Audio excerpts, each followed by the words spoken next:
Hello students, I am Adarsh Tiwari. Welcome to Step Up Academy, where you learn today and lead tomorrow.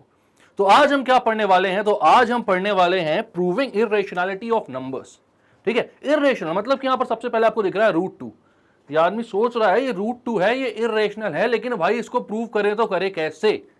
तो आज की इस video में हम यही देखेंगे कि कैसे किसी नंबर को हम इर्रेशनल प्रूव कर सकते हैं। क्लास 10th का एक बहुत ही इंपॉर्टेंट टॉपिक है ये, तो उसको समझ कर चलो और कैसे क्वेश्चन को सॉल्व करना है देखते हुए चलो। ठीक है, चलो। तो किसी भी नंबर को इर्रेशनल प्रूव करने से पहले एक बहुत इंपॉर्टेंट थ्योरम होती है जिसको जनरली टीचर्स मिस कर जाते हैं या स्टूडेंट्स भी मिस कर जाते हैं, और इसको हम प्रूव नहीं करते या सॉल्व नहीं करते, समझते नहीं है, बट इसका यूज कर लेते हैं किसी भी इर्रेशनल नंबर को प्रूव करने के लिए कि वो इर्रेशनल है। तो क्यों ना भाई हम उसको भी समझ ले पहले। ठीक है, क्योंकि मैं हमेशा से यही कहता हूं कि अगर आपके बेसिक सबसे ज्यादा क्लियर हैं तो फिर आप कोई सा भी क्वेश्चन कहां से बनकर आया है, कैसे बनकर आया है, ये चीज क्वेश्चन बनाने वाले के दिमाग में जाकर समझ सकते हो, और फिर तो क्वेश्चन सॉल्व हो ही जाएगा ना आराम से। तो हम सारे बेसिक्स जो भी कॉन्सेप्ट है सब कुछ क्लियर करते हुए चलेंगे। ठीक है, तो सबसे पहले थ्योरम क्या ये पढ़ते हैं अपन थोड़ा सा। तो ये क्या बोल रहा है? Let p be a prime number and a be a positive integer if p divides a square then p divides a।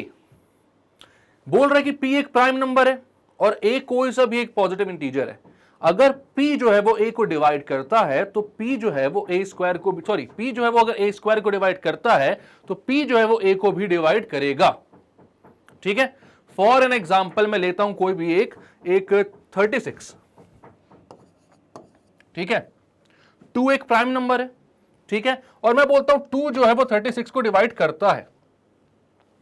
तो 2 36 को डिवाइड कर रहा है, 36 किसका स्क्वायर होता है? 6 का स्क्वायर होता है। तो मैंने यहां पर बोला 2 जो है वो 6 के स्क्वायर को डिवाइड कर रहा है। 2 अगर 6 के स्क्वायर को डिवाइड कर रहा है तो अकॉर्डिंग टू दिस थ्योरम 2 को 6 को भी डिवाइड करना चाहिए। हमने क्या बोला यहां पर? p अगर a स्क्वायर को डिवाइड कर रहा है तो p a को भी डिवाइड करेगा। 2 अगर 6 स्क्वायर को डिवाइड कर रहा है तो 2 जो है वो किसको डिवाइड करेगा? 6 को भी डिवाइड करेगा। ये 216 नहीं लिखा हुआ है, ये है, इसका मतलब होता है 2 डिवाइड 6।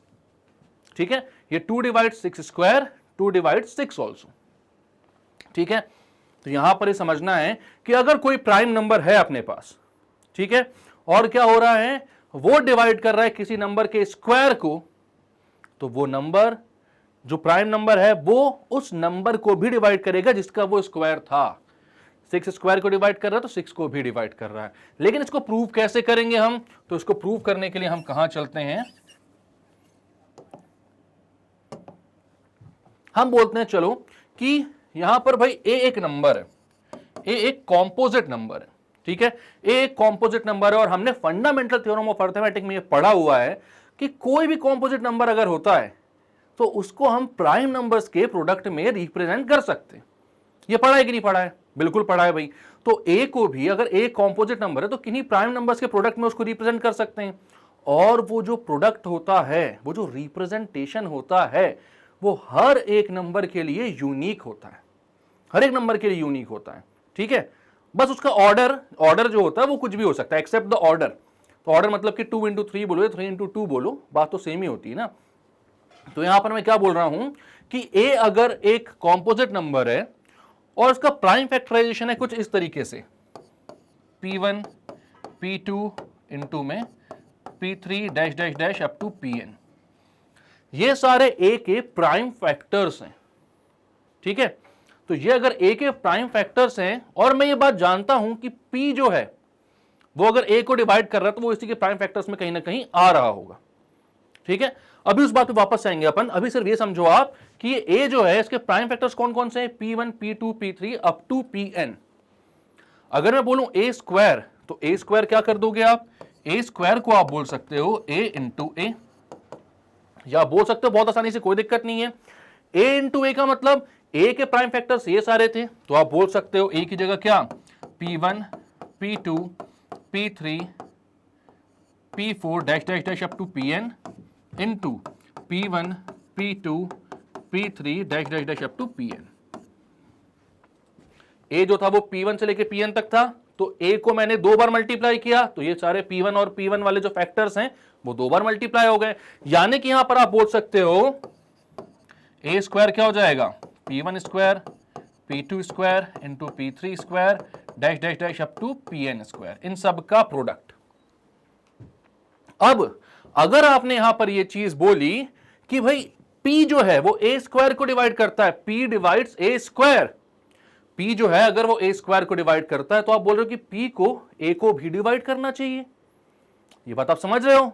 ठीक है, तो अब यहां पर p अगर a स्क्वायर को डिवाइड करा तो p भी इन्हीं फैक्टर्स में से कहीं ना कहीं तो होगा घुसा हुआ। ठीक है, मैं बीच में बोल देता हूं भाई, लिख देता हूं यहां पर।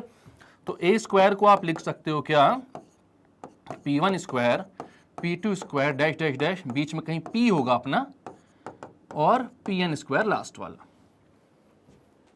यानी कि मैं a स्क्वायर को बोल सकता हूं p1 p2 p3 dash dash dash p dash dash dash pn into p1, उसी का उल्टा कर दिया मैंने,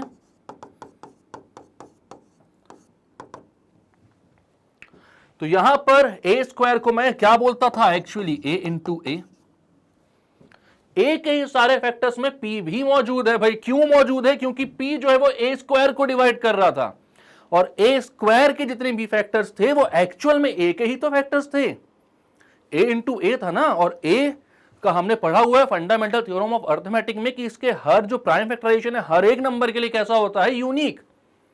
तो इसके a के भी जो प्राइम फैक्टर्स हैं वो यूनिक होंगे। ऐसा नहीं हो सकता कि यहां पर अलग और यहां पर अलग हो जाए, भाई दोनों a के ही हैं।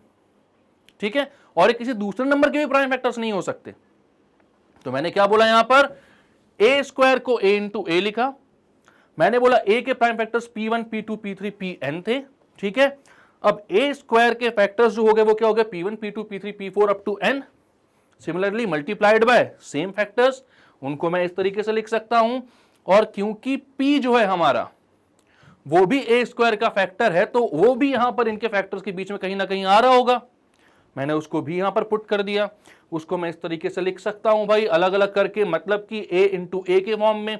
यानी मुझे समझ में आ गया कि p अगर a स्क्वायर को डिवाइड कर रहा है तो p जो है वो a को भी डिवाइड करेगा।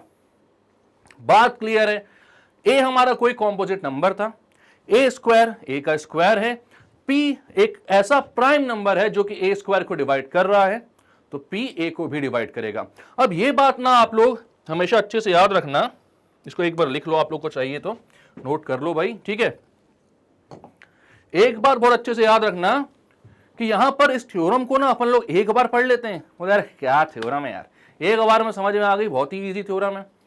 एक नंबर, एक जो बात, एक पॉइंट है उस पर ध्यान नहीं देते हैं, p be a prime number, और बाद में कहीं खुद से ही कंफ्यूज हो जाते हैं किसी दूसरे कॉम्पोजिट नंबर को लेकर कि भाई 4 भी तो 36 को डिवाइड करता है, लेकिन 4 6 को डिवाइड नहीं करता। और सर हमने तो थ्योरम को गलत प्रूव कर दिया। भैया 4 प्राइम नंबर नहीं है, 4 तो कॉम्पोजिट नंबर है। बात समझ में आ रही है? यहां पर ध्यान देना है कि प्राइम नंबर होना चाहिए भाई। अगर एक प्राइम नंबर a स्क्वायर को डिवाइड कर रहा है तो वो a को भी डिवाइड करेगा। बात क्लियर है? चलो फिर आगे चलते हैं। अब इस थ्योरम से हम कैसे प्रूव करते हैं किसी नंबर की इर्रेशनैलिटी, वो देखते हैं। ठीक है, तो prove that √2 is an irrational number. भाई बड़ा टेंशन में है, बोल रहा है कि यार ये कैसे प्रूव कर लें √2 इर्रेशनल है तो है भाई। √2 का हम लॉन्ग डिवीजन करते जाएंगे तब तक करते जाएंगे जब तक वो या तो टर्मिनेट ना हो जाए या तो रिपीट ना होने लगे, और ये कभी होगा नहीं तो हम लास्ट में ये बता देंगे कि √2 इर्रेशनल है। लास्ट वो किसका लास्ट होगा? हमारे लास्ट हो जाएगा भाई, कभी नहीं रुकने वाला वो। ठीक है, तो ऐसे तो प्रूव करेंगे नहीं, तो कैसे प्रूव करेंगे? तो हम क्या करते हैं, यहां पर मेथड ऑफ कॉन्ट्रडिक्शन का यूज करते हैं। मेथड ऑफ कॉन्ट्रडिक्शन मतलब कॉन्ट्रडिक्शन जहां पर भी वर्ड आए, मतलब कि हम खुद को ही झूठा साबित करने वाले हैं। हम ये बोलेंगे कि शुरुआत में एक चीज हम लेते हैं भाई कि सही है, और लास्ट में ये बोलते हैं कि वो जो हमने शुरुआत में लिया था ना वो यार सही नहीं हो सकता, इसलिए लास्ट वाले रिजल्ट तक हम पहुंच गए। ठीक है, तो जो चीज हमें प्रूव करनी है उसका उल्टा सोचते हैं हम, और बोलते हैं हाँ भाई इसको इरेशनल प्रूव करना है, हम बोलते हैं चलो ये रेशनल है। ठीक है, हम बोलते हैं √2 इज ए रैशनल नंबर। ठीक है, मैं बोलता हूं let √2 be rational. Now you know that, अब आपको ये पता है कि जो भी रैशनल नंबर्स होते हैं that can be represented in the form of p upon q, उसको हम p बाई q के फॉर्म में लिख सकते हैं। ठीक है, तो इसको भी लिख देते हैं।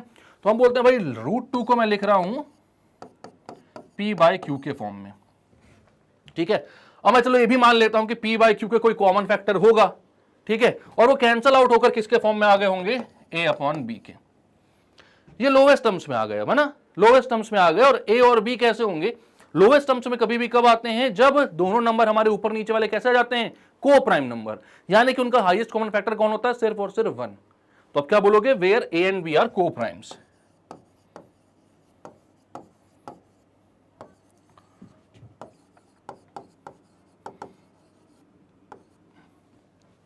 ए और बी को प्राइम है, मतलब 1 के अलावा इनका कोई भी कॉमन फैक्टर नहीं हो सकता। एक बात और याद रखना, 10th में हम पहुंच जाते हैं, बेसिक हम भूल जाते हैं, को प्राइम की डेफिनेशन भी नहीं याद होती। कई बार जब मैं क्लास में बच्चों से एक क्वेश्चन पूछता हूं, इवन नंबर क्या है, याद है, ऑड नंबर क्या है, सर बहुत अच्छे से याद है, ठीक है, प्राइम क्या है, किसी को याद है, किसी को नहीं, कॉम्पोजिट क्या है, किसी को याद है, किसको नहीं, को प्राइम तो भाई मतलब 99% लोग भूल जाते हैं कि को प्राइम की डेफिनेशन क्या होती है। ऐसे दो नंबर्स जिनका HCF हाईएस्ट कॉमन फैक्टर कितना है, 1, ठीक है। इसका मतलब मैं लिख देता हूं यहां पर HCF of A and B is 1। HCF आपने 1 बोल दिया। अब A और B का HCF 1 है। मैं इस इक्वेशन को फिर से एक बार लिखता हूं, √2 is equals to A by B। मैं इसको लिखता हूं √2B is equals to A।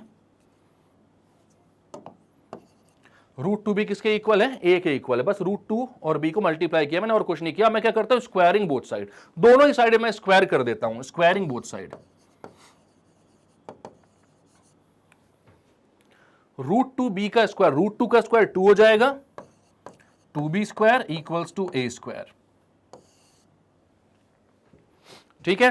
अब 2B स्क्वायर अगर A स्क्वायर के इक्वल हो गया है, तो मैं बोल क्या पा रहा हूं, मैं यहां पर लिख पा रहा हूं 2 into something, 2 into something, something में लिख भी देता हूं, मतलब 2 में मैं कुछ मल्टीप्लाई कर रहा हूं, है ना, 2 में कुछ मल्टीप्लाई कर रहा हूं, तो आंसर क्या आ रहा है, A स्क्वायर आ रहा है। मतलब कि 2 में अगर कुछ मल्टीप्लाई करके मुझे A स्क्वायर मिल रहा है, यानी कि 2 जो है वो A स्क्वायर को क्या करता है, डिवाइड करता है। 2 का टेबल लिखते हो तो ऐसे लिखते हो ना, 2 into 3 equal to 6, 2 into 4 equal to 8, 2 into 5 equal to 10। 2 into something अगर कोई नंबर मुझे मिल रहा है, तो उसका मतलब क्या होता है कि 2 उस नंबर को डिवाइड करता है। तो यहां पर आप क्या बोलेंगे कि 2 इंटू समथिंग A स्क्वायर है, तो 2 divides A square, 2 divides A square. Now when 2 divides A square then 2 divides A also. बात समझ में, 2 अगर A स्क्वायर को डिवाइड करता है तो 2 A को भी डिवाइड करता है। इससे पहले पढ़ा है अपन ने, इससे पहले प्रूव किया है अपन ने, पढ़ा क्या है, बस प्रूव भी किया है, ठीक है। तो आपने बोला 2 divides A square then 2 divides A also. अब 2 अगर A को डिवाइड करता है, ठीक है, 2 अगर A को डिवाइड करता है, तो आप यहां पर क्या बोल सकते हो कि A जो है वो क्या हो जाएगा, तो आप यहां पर बोलोगे 2 इंटू समथिंग, जिसको मैं बोल सकता हूं C, 2 इंटू समथिंग को मैं क्या बोलता हूं, C is equals to A square, is equals to A, sorry, ठीक है, 2 into C is equals to A। अब इस स्टेप में ना कई लोगों को थोड़ी सी दिक्कत आती है कि यहां से यहां कैसे पहुंचे, कि 2 डिवाइड्स A आपने बोला, फिर आपने लिख दिया 2 में कुछ मल्टीप्लाई करके मुझे A आ रहा है। ऐसा क्यों भैया, 2 डिवाइड्स A का मतलब है A जो है वो 2 के टेबल में आता होगा, 2 के टेबल में आता होगा का मतलब होता है कि 2 में मैं कुछ मल्टीप्लाई करूंगा तो A मुझे मिल जाएगा। और वो जो कुछ मल्टीप्लाई करूंगा की बात है ना, वो जो कुछ है वही तो C है यहां पर। तो मैंने क्या बोला, 2 इंटू समथिंग A आ जाएगा, क्योंकि भाई 2 A स्क्वायर को डिवाइड कर रहा था, तो 2 A को भी डिवाइड करेगा, क्योंकि 2 एक प्राइम नंबर है, तो 2 A को डिवाइड करेगा, तो 2 में मैं कुछ मल्टीप्लाई करूंगा तो कहीं ना कहीं मुझे A मिल जाएगा, उसके टेबल में A आ जाएगा, ठीक है। अब यहां से इंपॉर्टेंट पॉइंट है, भाई फिर से स्क्वायर करता हूं मैं दोनों साइड, ठीक है, स्क्वायरिंग फिर से कर दी मैंने। अब दोनों साइड स्क्वायर किया मैंने, तो ये आ गया 2C का square 4C square is equals to, यहां पर क्या आ जाएगा, A square, 4C square is equals to क्या आ गया, A स्क्वायर। अब यहां से क्या हुआ यार, आपने बोला 2B square equals to A square था, इसको आपने फर्स्ट इक्वेशन बोली। यहां पर आपके पास A square equals to 4C square आया, इसको आपने सेकंड इक्वेशन बोली। दोनों इक्वेशन में देखो, दोनों इक्वेशन में राइट हैंड साइड पर A स्क्वायर है, दोनों इक्वेशन में राइट हैंड साइड पर A स्क्वायर है, तो लेफ्ट हैंड साइड वालों को तो आप इक्वेट कर ही सकते हो। तो आप क्या बोलते हो, तो आप बोलोगे 2b square equals to 4c square from equation 1 and 2। तो इक्वेशन 1 और 2 से आपको ये मिल गया कि 2b स्क्वायर जो है वो किसके इक्वल हो जाएगा, 4c स्क्वायर के। क्लियर है बात। तो अब यहां पर 2 से 4 को कैंसिल आउट करो तो b स्क्वायर क्या आ गया, 2c स्क्वायर के, और क्वेश्चन आपका हो गया खत्म।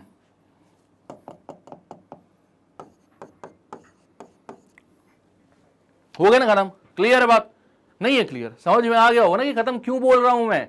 तो खत्म मैं इसलिए बोल रहा हूं क्योंकि यहां पर आपने बी स्क्वायर को 2 इंटू समथिंग के फॉर्म में लिख दिया है। 2 में कुछ मल्टीप्लाई कर रहे हो और आपके पास क्या आ रहा है, बी स्क्वायर आ रहा है। मतलब अगर आपने बोला 2 इंटू समथिंग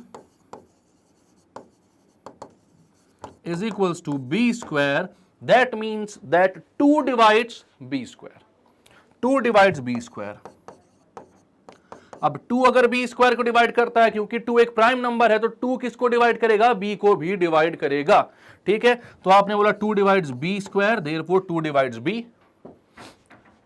तो भाई हमारे पास कंक्लूजन क्या निकल रहा है कि ए को भी डिवाइड करता है 2, बी को भी डिवाइड करता है 2, यानी 2 is a common factor of A and B. तो आपने क्या बोला, therefore 2 is a common factor of A and B, which contradicts our fact that A and B are co-prime।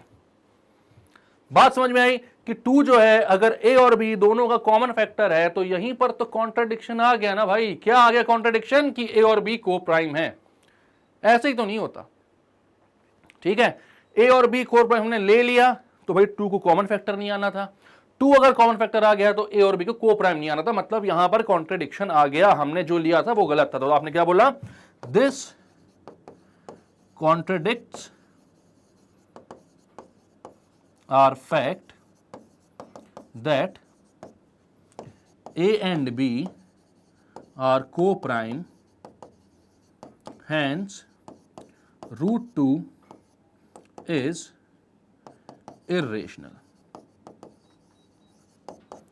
√2 कैसा है भाई, इर्रेशनल है। यहां पर आपने क्या बोला कि हमने शुरुआत में लिया, चलो शुरुआत से एक बार देख लेते हैं क्या क्या किया। ठीक है, तो शुरुआत से हम देखते हैं, अब तो हंस दे रहे भाई, अब तो हंस दे, हो गया ना प्रूव। तो वैसे ही मुंह बना के बैठा। कुछ लोग होते हैं, कुछ लोगों का चेहरा ही ऐसा होता है, हमेशा डाउट में लगते हैं। ठीक है, अब क्या है, prove that √2 is an irrational number. तो हमने बोला कि चलो ठीक है भाई, √2 को हम रैशनल लेते हैं पहले, कि हाँ √2 रैशनल नंबर है। अब √2 रैशनल है तो हमें पता है कोई भी रैशनल नंबर जो होता है उसको p/q के फॉर्म में लिख लेते हैं। तो हमने √2 को लिखा p/q के फॉर्म में। हमने फिर बोला चलो ठीक है, लोवेस्ट टर्म में नहीं होगा, हमने कट कुट करके लोवेस्ट टर्म में लिया a/b में। a/b मतलब कि अब और कोई कॉमन फैक्टर इनका नहीं बचा, जितना कटना था कट चुके हैं। ठीक है, और अब इनका HCF जो है वो कितना है, 1 है। कॉमन फैक्टर कितना है, सिर्फ और सिर्फ 1 है। ठीक है, तो अब क्या हो जाएगा, √2 इज इक्वल्स टू a/b। मैंने b को इधर लेकर आया, दोनों साइड स्क्वायर किया, तो 2b square equals to a हो गया। 2 इंटू समथिंग अगर a स्क्वायर के इक्वल है तो 2 डिवाइड करता है a स्क्वायर को। 2 एक प्राइम नंबर है, तो अगर वो a स्क्वायर को डिवाइड करेगा तो वो a को भी डिवाइड करेगा। ठीक है, तो आपने बोला 2 a को डिवाइड करता तो 2 इंटू समथिंग को मैं a लिख सकता हूं। यहां पर फिर से स्क्वायर किया दोनों side, 4c square equals to a square आया आपके पास। ठीक है, आपने क्या बोला, यहां पर सेकंड इक्वेशन इसको बोली, इसको बोला फर्स्ट इक्वेशन। दोनों a स्क्वायर के इक्वल हैं, तो 2b स्क्वायर को 4c स्क्वायर के इक्वेट कर दिया। 2 से 4 कैंसल आउट हो गया, b स्क्वायर की वैल्यू आ गई 2c स्क्वायर के बराबर। ठीक है, आपने बोला from equation 1 and 2 b square equal to 2c square. इसका क्या मतलब हुआ कि 2 into something is b square, यानी 2 जो है वो डिवाइड कर रहा है b स्क्वायर को, तो 2 जो है वो b को भी डिवाइड करेगा। तो a और b का एक कॉमन फैक्टर मिल गया आपके पास, जो कि है 2। शुरुआत में हमने लिया था कि इसका कोई कॉमन फैक्टर नहीं है, को-प्राइम है। ठीक है, तो वहां पर अपना फैक्ट जो है वो कॉन्ट्राडिक्ट हो गया, मतलब इसको हम रेशनल नहीं बोल सकते, a/b या p/q के फॉर्म में हम इसे नहीं लिख सकते। तो क्लियर है बात, कोई दिक्कत कोई परेशानी यहां पर आपको? चलो ठीक है, तो इसको हम क्लियर करते हैं। नेक्स्ट देखते हैं क्या है। अब भाई सोच में पड़ गया है, इससे पहले डाउट में था, अब ये सोच में। तो क्या बोल रहा है, prove that √3 is an irrational number. तो इसको ना डाउट में ही रहने दो। ये जो क्वेश्चन है ना, ये आपका होमवर्क है। होमवर्क मतलब क्या है, अभी बैठे हुए हो 2 मिनट का क्वेश्चन है, जैसे रूट 2 को किया है एग्जैक्टली वैसे ही कर दो, ठीक है, कॉपी नहीं करना, खुद से करना, सब कुछ कॉन्सेप्ट क्लियर होने चाहिए, ठीक है। तो जल्दी से करो और बताओ कमेंट सेक्शन में कि बन रहा है कि नहीं बन रहा है आपसे, ठीक है। तो ये आपका असाइनमेंट क्वेश्चन है, फटाक से कर दो, अभी अपन आगे चलते हैं नेक्स्ट क्वेश्चन में। जल्दी से करो, इसको आंसर दो, पॉज करके कर दो, ये मत सोचने की सर तो टाइम ही नहीं दे रहे हैं, भाग रहे हैं। तो भाई टाइम तो आपके पास ही, आपके हाथ में, आपका पॉकेट मोबाइल स्कूल कोचिंग है ये, तो जब चाहे तब रोक दो सर को, दोबारा पढ़ना है तो रिवर्स कर लो, आपके ऊपर है सर, ठीक है। Prove that 3√2 is irrational. अब ऐसे क्वेश्चंस कंफ्यूज करते हैं, इसलिए मैंने इन क्वेश्चंस को भी जोड़ दिया यहां पर। 3√2 को इरेशनल प्रूव करना बहुत ही आसान है। क्या करना है आपको, तो आप देखोगे, आप बोलोगे 3√2 को सबसे पहले क्या बोलोगे, रेशनल, लेट 3√2 इज रैशनल, ठीक है। तो लेट 3√2 इज रैशनल जब आपने बोला, लेट 3√2 इज रैशनल, तो इसका क्या मतलब हो जाएगा कि 3√2 is equals to a by B. आपने लिख दिया 3√2 is equals to a by B, directly a by B लिख रहा हूं मैं, ये कैंसल वैंसल आउट होकर को प्राइमरी वाली स्टेट में आ चुके हैं, ठीक है। 3√2 को a बाई बी लिखा मैंने, तो मैं लिख सकता हूं √2 is equals to a by B into 3। अब याद रखना, वो p बाई क्यू जो है या a बाई बी जो है, रैशनल नंबर की जब डेफिनेशन बोलते हैं तो numbers that can be written in the form of p by Q where p and q are integers and q is not equal to 0, यही होती है ना। तो p और q इंटीजर हैं, तो वो कैंसल आउट होकर अगर लोवेस्ट टर्म्स में भी आ रहे हैं तो वो a और b जो हैं वो भी क्या होंगे, इंटीजर्स ही होंगे, ठीक है। तो जब p और q ही लोवेस्ट फॉर्म में है, ऐसा आपको सोचने की जरूरत नहीं, और मैं इसलिए कर देता हूं बस कि भाई मान लो किसी के मन में ये डाउट आता है कि सर हो सकता है p बाई क्यू कटने के बाद कुछ और आ जाए, तो मैं दूसरा भी लेकर चल लेता हूं, ठीक है। तो यहां पर क्या है, a और b क्या है, इंटीजर्स हैं, ठीक है। तो यहां पर आप लिख दो a and b are integers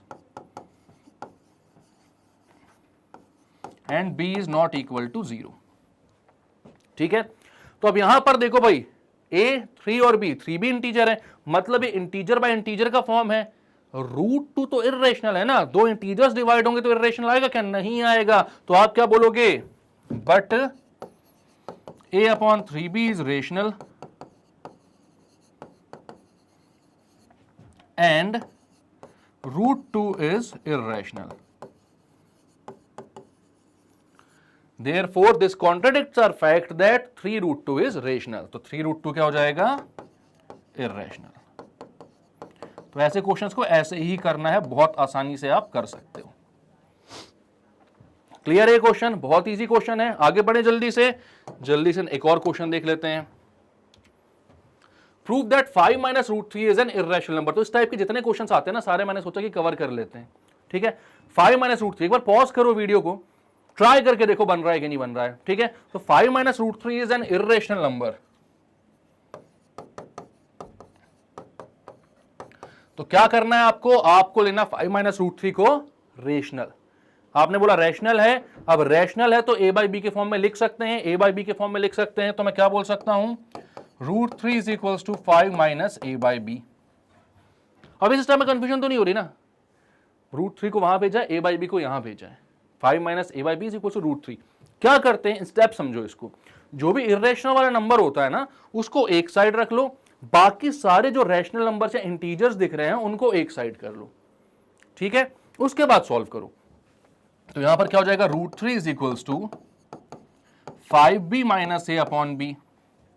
again ये इंटीजर अपॉन इंटीजर का फॉर्म आ गया, मतलब आप क्या बोलोगे, 5b minus a, but 5b minus a upon b is rational and √3 is irrational. Therefore, जो हमने लिया हुआ है शुरुआत में कि 5 माइनस √3 रैशनल है, वो इफेक्ट जो है हमारा वो कॉन्ट्राडिक्ट हो जा रहा है यहां पर, ठीक है। तो आप क्या बोलोगे, Therefore 5 माइनस √3 इज इर्रेशनल। अब एक बात याद रखना है यहां पर कि जो ऐसे क्वेश्चन आ रहे हैं आपके, उसमें √2 और √3 को जैसे हमने इर्रेशनल प्रूव किया था इससे पहले, वैसे पूरा प्रूव करते हुए नहीं बैठना है।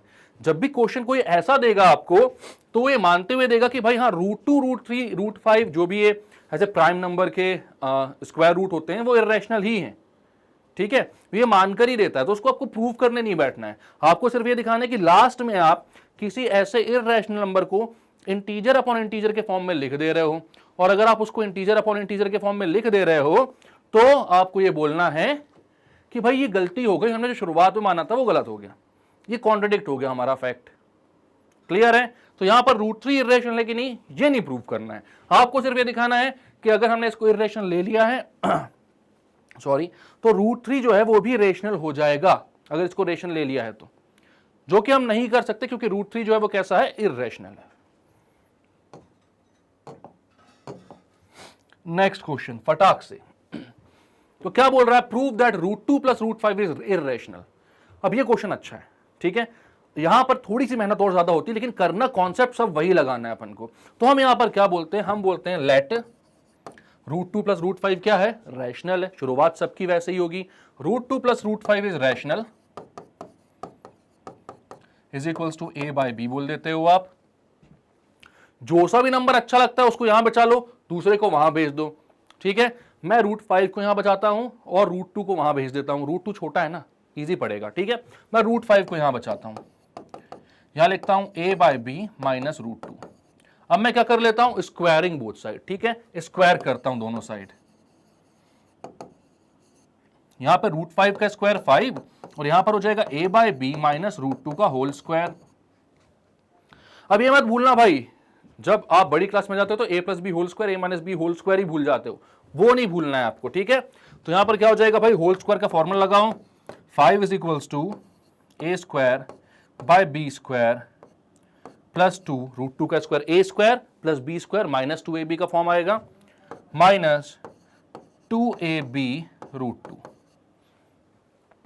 अब आपको क्या करना है, अब वापस से वही काम करना है, अकेला बचा लो यहां पर √2 को, बाकी सबको भेज दो यहां पर, ठीक है। तो यहां क्या हो जाएगा, 5 - 2 को पहले 3 लिख दो आप, 5 से 2 जाएगा, 3 हो जाएगा -a² / b²,